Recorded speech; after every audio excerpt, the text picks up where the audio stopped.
Are you a marathon or half marathon runner aiming to improve your speed, performance and recovery time? If so, if I told you that walking could be part of your training to do that, I'm sure you might be thinking that's pretty counterintuitive or that's crazy. But let me share with you in this video some facts that may change your mind. Overuse injuries are common in marathon, half marathon. One study found that 79% of runners get injured in any given year. Putting walking into your training can reduce the risk of such injuries by lowering the overall impact and stress on your body.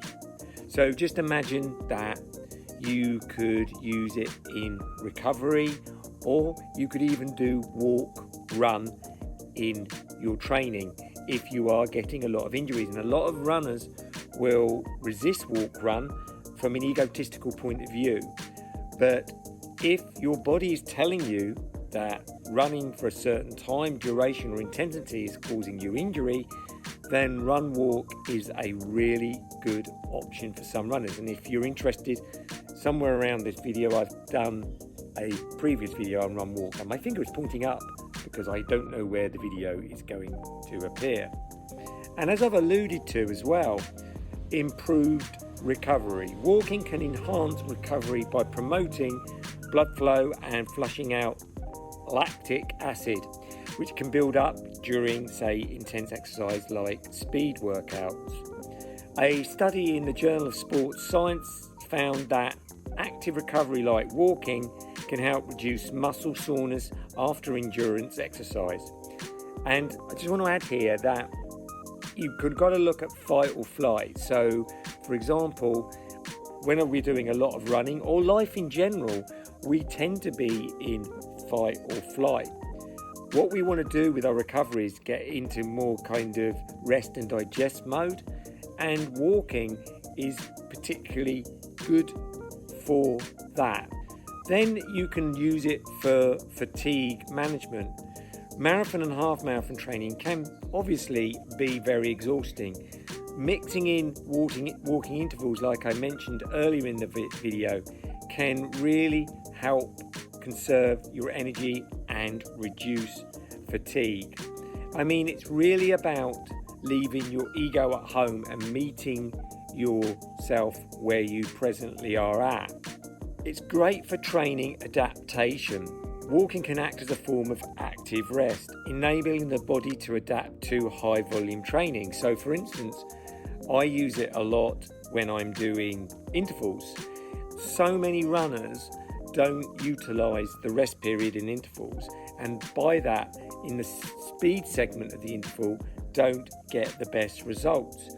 I'm definitely not afraid to, in the rest period, walk for some of that period of time to get my heart rate down and to be more ready for the next set of high intensity interval.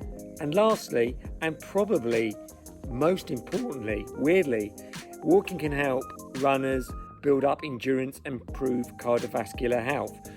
Now, a study from the British Journal of Sports Medicine found that beginners can use a combination of walking and running, like I said earlier, walk and running, to prepare for a half marathon.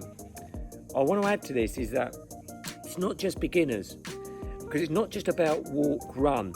I utilise walking to work. I never put this on Strava or anything like that, but I walk 5 times a week to work. I use it as active recovery, as relaxation to get me into rest and digest mode. But also what I do is some days I will walk a segment of it and start walking it faster.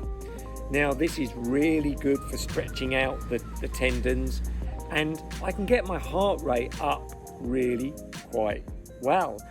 And long as my walking's at a conversational pace, which it normally would be, so if I'm walking as fast as I can and I still could talk if somebody was walking with me, I know that I'm actually in a 1 or 2 zone.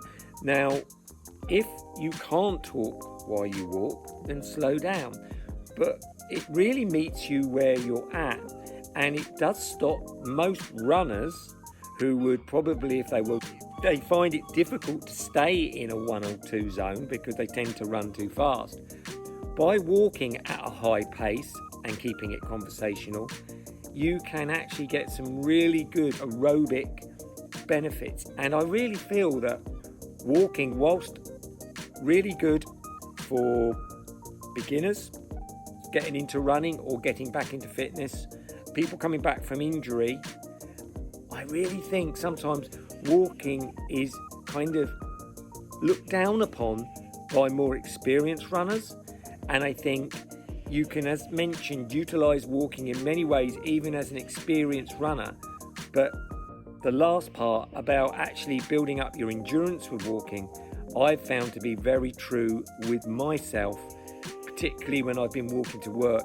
It's really helped me keep a good aerobic base, even when, for whatever reasons, I'm running slightly less. I hope you found this video helpful. If you have, I have something called the Marathon Maximiser. It's a free 10-day challenge. And what we do on the 10 days, over that 10 days, I give you tips of how to really get the best from your generic running plan so that you don't end up burning out or getting injured. So if you're interested, there will be a link somewhere below this video. Anyway, bye for now.